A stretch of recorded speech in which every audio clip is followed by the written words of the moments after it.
गरीब भाई की अमीर बहन। किशोर और पिद्दी दो भाई बहन थे। पिद्दी बहुत खर्चीले स्वभाव की थी। वो जितना कमाती अपने ऐशो आराम में पैसे उड़ा दिया करती। लेकिन किशोर समझदार था, घर को साथ लेकर चलना जानता था। अपनी बहन के जितना कमाता तो नहीं था, लेकिन फिर भी वो किसी तरह घर का खर्च चला लेता था। एक दिन पिद्दी किशोर से कहती है, किशोर तुम थोड़ा ज्यादा क्यों नहीं कमाते? मेरे दोस्त रोज मेरा मजाक उड़ाते हैं। अरे बहन, मैं कोशिश तो कर रहा हूँ। अच्छा सुनो, अगले महीने रक्षाबंधन है, मुझे सोने का हार चाहिए, इससे कम कुछ भी ना लूंगी। अरे दिला दूंगा बहन।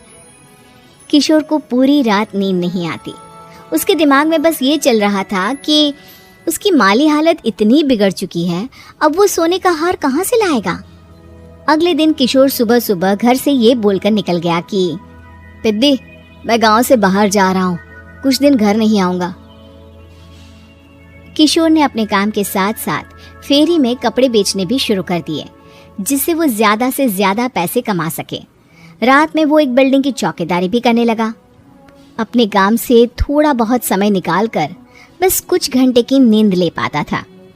और कब वो कुछ दिन एक महीने में बदल गए और रक्षाबंधन भी आ गया, पता ही नहीं चला। लेकिन किशोर अभी तक घर वापस नहीं लौटा। जहां वो काम करता था, पिद्दी के नाम का गुल्लक रखा हुआ था।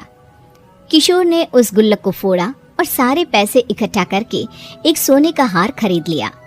घर में पिद्दी किशोर का इंतजार कर रही थी। तभी किशोर आता है। कहाँ चले गए थे?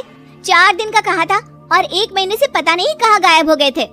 मैंने बस एक हार मांगा था और तुमने तो घर ही छोड़ दिया। अरे मुझे थोड़ा काम मिल गया था। कुछ नहीं, सब समझती हूँ, बहाने थे तुम्हारे। अपनी बहन के लिए इतना भी नहीं कर सकते, कैसे भाई हो? चलो यहाँ बैठो, राखी बांधती हूँ। पिद्दी ने किशोर को राखी बांधी। वैसे ही किशोर ने अपनी बहन के हाथ में सोने का हार रख दिया। उसकी खुशी का कोई ठिकाना नहीं था। वो मिठाई खिलाए बिना ही नेकलेस लेकर चली गई और शीशे के सामने अपने गले में हार रखकर देखने लगी। किशोर ने लड्डू उठाया और खुद ही खा लिया। ऐसे कई साल गुजर गए। एक दिन पिद्दी की नौकरी छूट गई। अब वो पूरी तरह किशोर पर डिपेंड हो गई थी। आए दिन किशोर को अपने महंगे महंगे शौक गिनाकर उससे पैसे मांगा करती थी। किशोर कुछ पैसे देना, मुझे पार्लर जाना है। किशोर बिना कुछ बोले उसे पैसे दे देता। ये क्या, 500? अरे इतने में तो मुझे पार्लर में एंट्री मिलेगी बस। अच्छा देता हूँ ना ज्यादा। अरे कैसे भाई हो, अपनी बहन के लिए इतना भी नहीं कर सकते। किशोर ने जेब से 2000 का नोट निकाला और उसे दे दिया। किशोर गरीबी में रह लेता था, लेकिन अपनी बहन को कभी कोई कमी नहीं होने देता था। बेटा, पिद्दी तुम्हारी बहन है, उसे कभी किसी चीज की कमी मत होने देना और उसका ध्यान रखना, क्योंकि भाई का फर्ज होता है अपनी बहन का ध्यान रखना। किशोर ने माँ की कही ये बात हमेशा के लिए याद कर ली थी।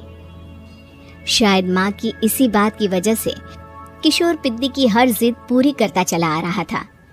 किशोर, आज मैं अपने दोस्तों के साथ पार्टी करने जा रही हूँ, मुझे कुछ पैसे दो ना। किशोर पिद्दी को समझाता है, लेकिन पिद्दी नाराज होकर चली गई और अपने कमरे में सुबक सुबक कर रोने लगी। किशोर अपनी जेब से कुछ पैसे निकालता है और पिद्दी को दे देता है। किशोर खुद कभी अच्छे कपड़े नहीं पहनता, लेकिन पिद्दी को राजकुमारी की तरह रखता।